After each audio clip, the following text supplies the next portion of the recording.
about it. So as you already know, Instant Change Ministry is always there for you to teach you. So we focus on mentoring family growth.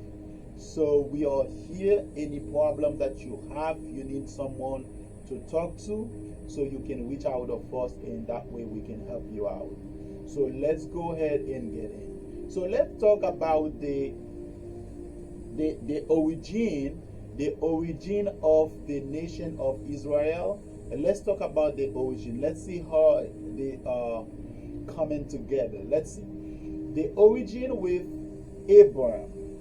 He started with Abram, like we can see in the book of Genesis chapter 12. God called Abram out of Ur, Genesis, according to Genesis 12, verse 1 and 3, that we just read for you, and made a covenant with him, promising. So God made a covenant with Abram. So what he promised him, first of all, he promised him to make him into a great nation. God promised Abraham, I'm going to make you a great nation. Number one, a great nation. The second one, to give his descendant the land of Canaan. So the second promise is give a land. So give a land. So we will go over everything. And also that through his seed, all the nation of the earth will be blessed.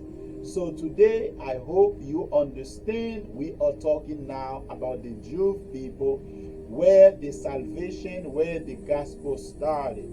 So I hope you pay attention. I repeat again. So it's all about the gospel. So the gospel started with the Jewish people and spread all over the world. So today, let's learn a little bit about the Jewish people in order for us to be able to talk. Because so many people just, if you don't search about them, if you don't know who they are, how you going to talk about them? You cannot say nothing. So it's good. That's what the word of God says. Study to show thyself unto God as a workman, not to be ashamed, but rightly dividing the word of truth. So in order for us to really teach the word of God, we must understand how the word of God himself want us to understand all the key factors.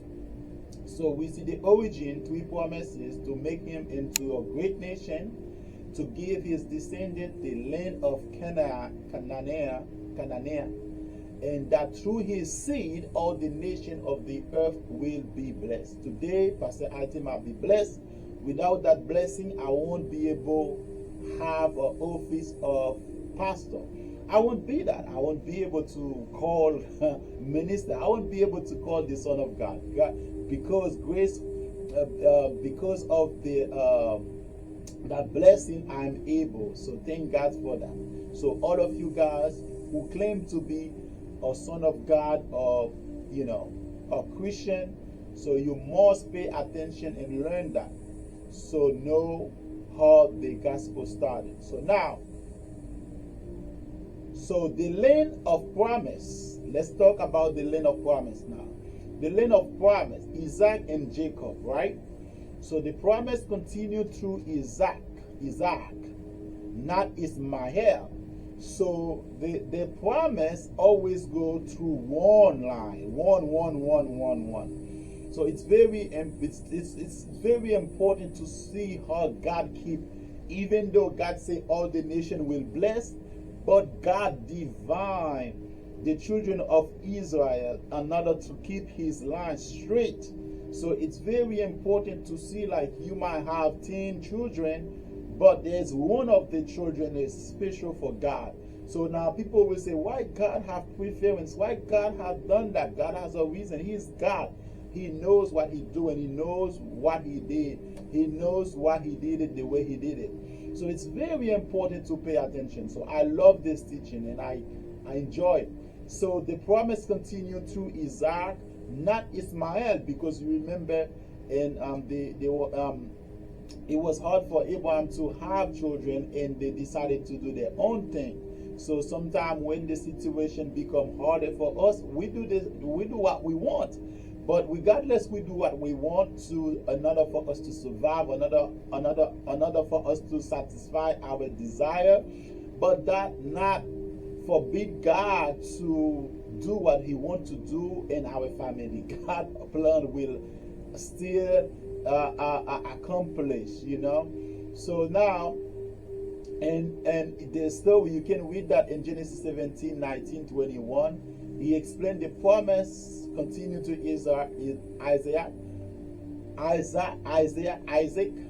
Isaac, and not Ismail, and showing that the covenant family line was by God choose.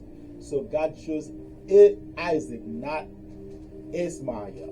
So it's very important, and I want you guys to keep it right about Ismail. So it's very important to understand Ismail. Keep that on mind. It's very, very important. Sometimes we just read the word of God, but there's something we just leave alone. So no, keep Ismail in another side, because later on we will need that.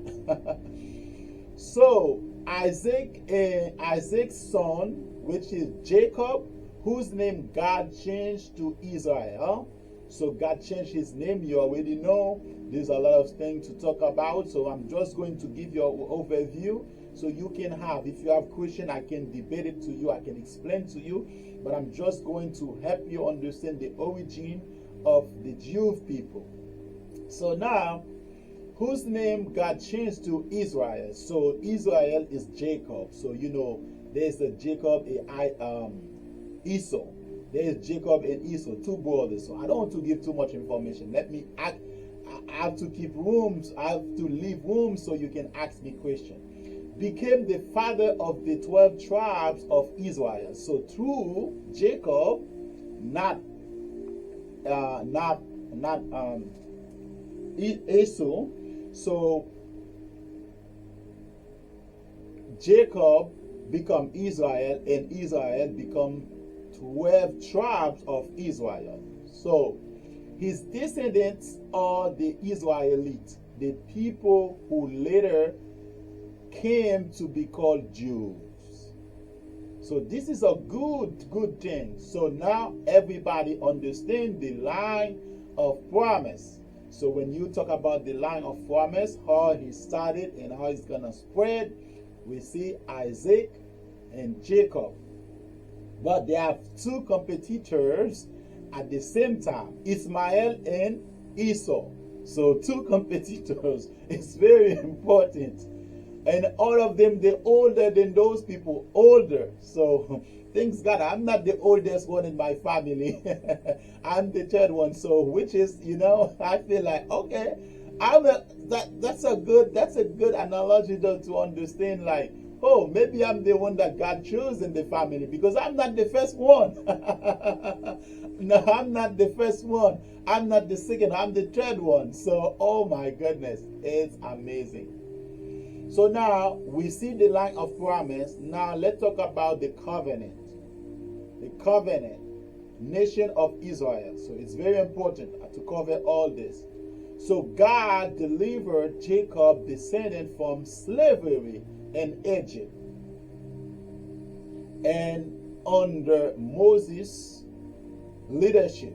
So Exodus, according to Exodus 12 verse 14, at Mount Sinai, he gave them the law, which is Torah, and established them as his covenant people. Exodus 19, 5 and 6. So very, very important. So now, another, for me to be a Jew, I must be conformed to a line of Jacob or Israel, Isaac and Jacob. So the second one, I must have a covenant. Let me see if I cover everything. So, okay, covenant. So what is the covenant? Is the law. So this is a good thing. The Jew people was under the law, but the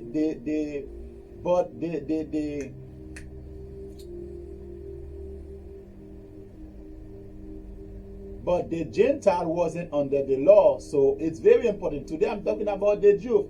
When I'm talking about the Gentiles, so you won't be confused. So just see the picture of the Jew, who Jew is. Just see the picture and everything that combined together to make them Jew. So in order for us, when you get in, so you are not going to identify yourself as a Jew, but you're going to identify yourself as you are. Very, very important. So they say at Mount Sinai, he gave them the law, Torah, and established them as his covenant people.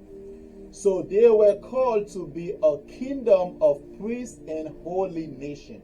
So they are a kingdom of priests and holy nation. You know, there's a lot of priests in Israel. So they will tell you why. So now the name of Judah came from which there's 12 tribes, but in the 12 tribes, God chose one tribe to came from with the name of the Jew. So the originally Jew referred to members of the tribe